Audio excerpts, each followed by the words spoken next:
Alright guys, welcome back to the channel.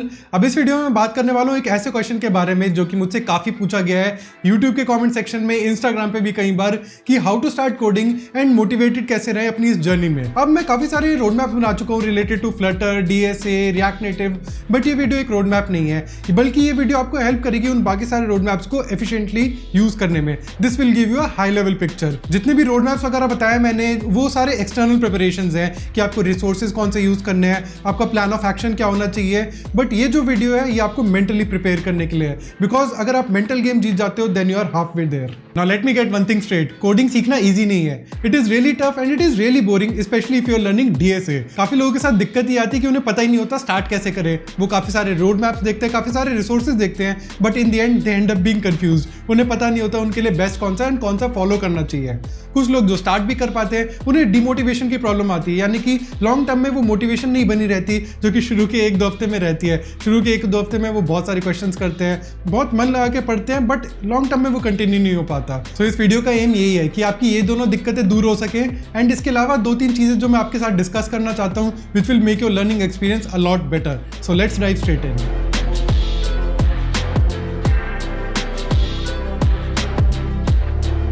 So the first point is just get started. वो perfect moment, वो perfect time कभी नहीं आएगा कि आपको अब कोडिंग करनी शुरू करनी चाहिए।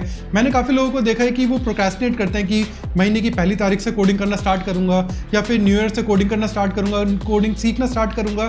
बट दीज आर ऑल बहानास, ये सिर्फ बहाने हैं और कुछ नहीं है, क्योंकि आपको कभी ना कभी तो you have to get your hands dirty. उस 1 तारीख के बाद भी कोई ऐसी चीज़ हो सकती है जिससे आप और डिले करते जाओ, उस न्यू ईयर के बाद भी कुछ ऐसी चीज़ आ सकती है। So this is just procrastination and this is normal human behaviour. कोई चीज़ अगर हार्ड लगती है, कोई चीज़ अगर अनफेवरेबल लगती है तो हम उसे डिले करते रहते हैं, लेकिन you have to get your hands dirty as soon as possible. अगर आपको कोडिंग सीखनी है तो आपको एक लीप ऑफ फेथ लेना पड़ेगा एंड जस्ट गेट स्टार्टेड। इसके अलावा एक और चीज़ देखिए कि कई लोग रोड मैप्स ही देखते रहते हैं, रिसोर्सेज ही ढूंढते रहते हैं, लेकिन एक्चुअल उनसे कभी पढ़ते नहीं, किसी एक पे विश्वास नहीं करते।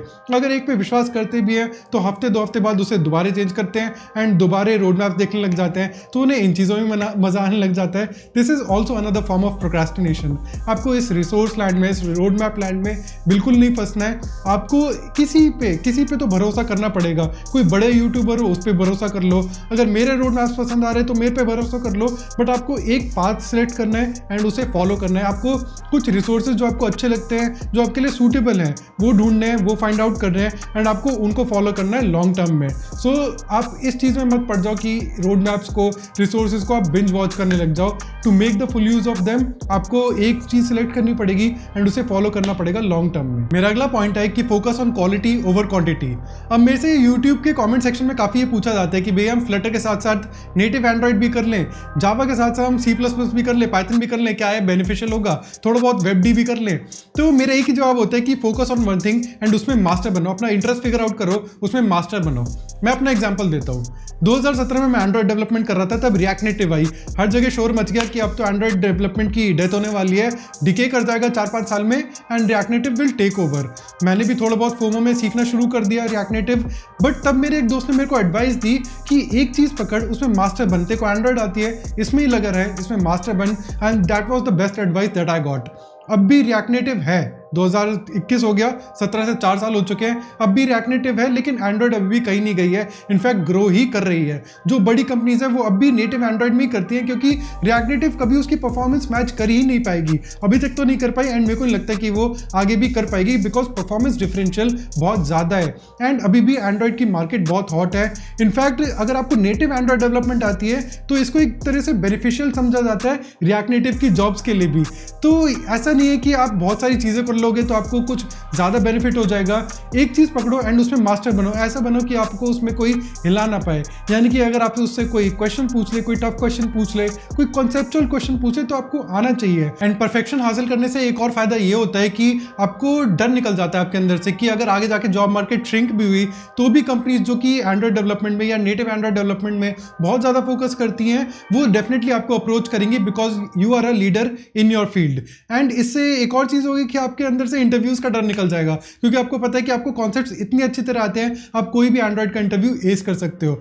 तो ये मेरे साथ होता था जब मैं एंड्रॉइड के इंटरव्यूज देता था, मेरे एंड्रॉइड के बहुत अच्छे इंटरव्यूज जाते थे, लेकिन मेरे डीएसए के बिल्कुल बॉम्ब करता था। तो डीएसए मेरा इतना अच्छा नहीं था, इसलिए मैं थोड़ा डीएसए पे भी फोकस करने लगा हूँ। बट आप एक चीज़ से निश्चिंत हो जाते हो कि आपका एंड्रॉइड का इंटरव्यू तो कहीं नहीं गया। सो अगर आप परफेक्शन हासिल करते हो तो आपके अंदर से वो डर निकल जाता है कि आगे चल के क्या होगा अगर जॉब मार्केट श्रिंक होती है, अगर इंटरव्यूज हार्ड हो जाते हैं। सो यू नो कि आप हैंडल कर सकते हो। Next thing is avoid getting stuck in tutorials. अब आप कितने भी ट्यूटोरियल देख लो, you are just wasting your time अगर आप उसे इंप्लीमेंट नहीं कर रहे हो देन एंड देयर। तो अगर आप कोई कॉन्सेप्ट समझते हो, जैसे कि रिएक्ट नेटिव आपने पढ़ा किसी ट्यूटोरियल से, तो आप उसे इंप्लीमेंट करो। मान लो अगर मैं एंड्रॉइड नेटिव की बात करूं, तो अगर आपने रिसाइकलर व्यू का कॉन्सेप्ट समझा, तो आपको क्या करना है, एक सिंपल सी टू डू लिस्ट ऐप बनानी है जिसमें आपको डेटा दिखाना है एक लिस्ट में। आपको लोकल डेटाबेस नहीं छेड़ना, आपको मेन मेमोरी में ही डेटा रखना, आप एक एरे लिस्ट में ही डेटा रखो। बस आपको ये आना चाहिए कि वो रिसाइकलर व्यू बनाते कैसे हैं, व्यू होल्डर पैटर्न क्या होता है, कैसे बनाते हैं एंड कैसे डेटा उसमें डिस्प्ले कराया जाता है। तो आपको ये सारे कॉन्सेप्ट्स आने चाहिए एंड जब आप खुद इंप्लीमेंट करोगे तो हो सकता है उस वीडियो से अलावा भी आपको एक दो कॉन्सेप्ट्स पता लगे, तो इससे आपकी लर्निंग और ज्यादा स्ट्रांग हो जाएगी। मैं ये नहीं कह रहा कि पूरी की पूरी ऐप बना दो, आपको बहुत ही सिंपल, बहुत ही ईजी कुछ चीज लेनी है जिसमें आपका बस वो पर्टिकुलर कॉन्सेप्ट आप आइसोलेशन में टेस्ट कर सको, उसे इंप्लीमेंट कर सको। जैसे मैंने बताया रिसाइकलर व्यू का, वैसे ही आप किसी सर्विस वगैरह को भी इंप्लीमेंट कर सकते हो।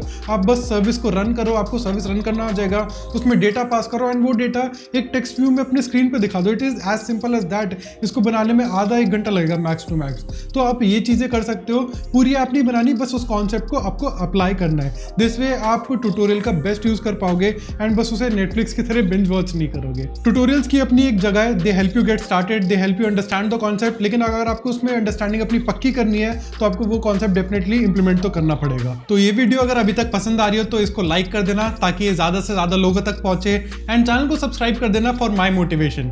अब अगर मोटिवेशन की बात करिए तो ये एक और दिक्कत आती है लोगों के साथ कि वो कोडिंग करते हुए मोटिवेटेड नहीं रह पाते। उन्हें एक कोई हर्डल आई, कोई प्रॉब्लम नहीं सॉल्व हुई या फिर कोई फीचर नहीं बना डेवलपमेंट में, तो वो डिमोटिवेटेड हो जाते हैं एंड बहुत जल्दी उसे छोड़ देते हैं। अब ऐसा होता है इसलिए कि मैंने जो फिगर आउट करा वो इसलिए होता है कि वो बहुत जल्दी अपने से बहुत ज़्यादा एक्सपेक्ट करते हैं। कोडिंग सीखने में टाइम लगता है, इट इज़ टफ, लेकिन वो सोचते हैं कि 2-3 दिन या फिर 2-3 हफ्ते भी हमने 2-3 क्वेश्चन डेली सॉल्व करे एंड हमें कोडिंग आ जाए, या फिर कोई ऐप बना ली छोटी सी एंड हमें कोडिंग आ जाए।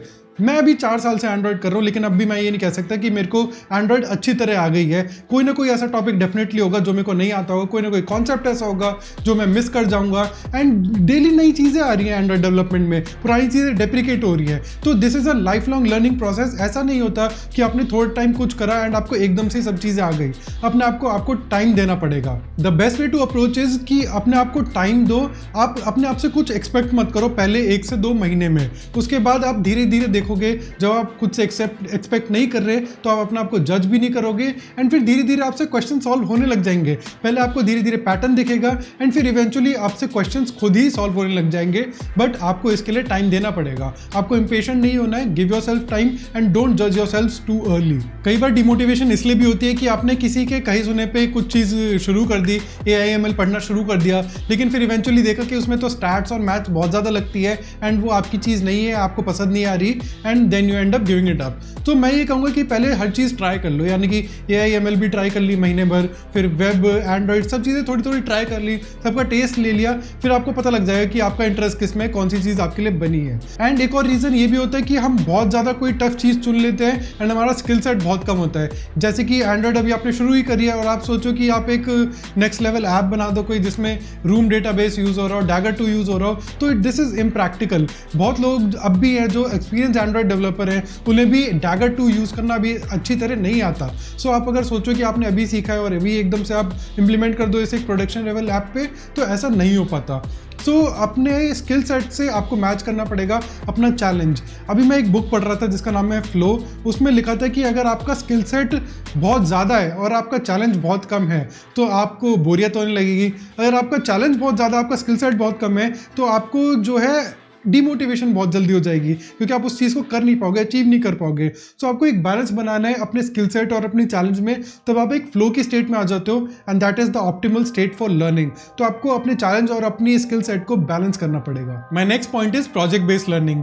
अब कई लोगों को कोडिंग बोरिंग लगती है and coding is inherently boring if you are not building something. लेकिन अगर आप एक मान लो ऐप डेवलपर हो और ऐप बना रहे हो जिससे आपको कोई मॉनेटरी बेनिफिट होगा, पैसे मिलेंगे, या फिर अपने दोस्तों को दिखाने के लिए बना रहे हो, then it is not boring. ये सिमिलरली अगर आप एक कॉम्पिटिटिव कोडर हो तो आपकी जो रेटिंग्स है 3, 4, 5 स्टार जो कोड शेफ पे रेटिंग्स होती हैं, या फिर कोड फोर्सेस पे जो कलर होते हैं, रेड, ब्लू, ग्रीन, येलो, जो भी कलर्स होते हैं, अगर आप उनके लिए एम कर रहे हो तो आपके पास एक विजिबल गोल है एंड आपको वो बोरिंग नहीं लगेगा। तो always have a goal and project based learning आपको एक गोल प्रोवाइड करता है कि आपके पास एंड ऑफ द डे कुछ ना कुछ होगा दिखाने के लिए। इसलिए मैं हमेशा प्रोजेक्ट बेस्ड लर्निंग रेकमेंड करता हूँ, क्योंकि एंड ऑफ द डे आपका एक प्रोजेक्ट बन जाता है जिसे शायद आप अपने रिज्यूमे में इंक्लूड कर पाओ एंड आपका जो कॉन्सेप्ट है उसकी अंडरस्टैंडिंग बहुत अच्छी हो जाती है। अब मैं जो कह रहा हूँ प्रोजेक्ट बन जाता है, उसे ये मत समझना कि आपको कोई बहुत तगड़ा प्रोजेक्ट पिकअप करना है, क्योंकि वही बात आ जाती है कि आपका स्किल सेट अभी कम है, आपने बहुत ज़्यादा कोई तगड़ा प्रोजेक्ट पिकअप कर लिया, फिर आप डिमोटिवेटेड हो जाओगे। तो आपको प्रोजेक्ट में बैलेंस करना अपना स्किल और चैलेंज। अगर आपका स्किल बहुत ज़्यादा है तो चैलेंज भी उसी हिसाब से आपको पिकअप करना है। लेकिन अगर आप अभी स्टार्ट ही कर रहे हो तो आप कोई बहुत तगड़ा प्रोजेक्ट पिकअप मत करना। बेसिक सा ऐप बनाओ, कोई बेसिक सी कोई वेबसाइट बनाओ जिसमें आप बस एक टेक्स्ट दिखाओ एंड उस पर कोई कॉन्सेप्ट मान लो अगर आपने सीखा है तो उसे इंप्लीमेंट करो। फिर जब आप बहुत ज़्यादा सीख जाते हो, आपको लगता है कि आपके अंदर कॉन्फिडेंस है कि एक प्रोजेक्ट को आप पिकअप कर सकते हो एंड स्क्रैच से बना सकते हो उसे एंड तक, then you can pick up a difficult project. But while learning आपको एक सिंपल सा प्रोजेक्ट पिकअप करना चाहिए। सो यही था इस वीडियो के लिए। अगर मैं सब कुछ समराइज करूं तो आपको सबसे पहले तो बस स्टार्ट करना है, आपको क्वालिटी पे फोकस करना है, ट्यूटोरियल्स में, रोड मैप्स में इसमें नहीं चिपक जाना है, इसमें नहीं स्टक होना है। उसके बाद आपको अगर मोटिवेटेड रहना है तो आपका स्किल सेट जो है वो बराबर होना चाहिए आपके चैलेंज के एंड आपको बहुत जल्दी खुद को जज भी नहीं करना है। फिर फाइनली प्रोजेक्ट बेस्ड लर्निंग करनी है ताकि आपका जो कॉन्सेप्ट है वो आपको अच्छी तरह समझ आ जाए। तो that was all for this video. अगर आपको पसंद आई हो तो लाइक कर देना, और भी ज़्यादा पसंद आई हो, परसेंट इंटू 100 आई हो तो सब्सक्राइब कर सकते हो चैनल को। एंड अपने जो फीडबैक्स हो, कमेंट्स हो, कोई वीडियो सजेशंस हो तो मैं वो कमेंट्स में बता सकते हो। I will reply you there and see you in the next video. Thank you so much for watching.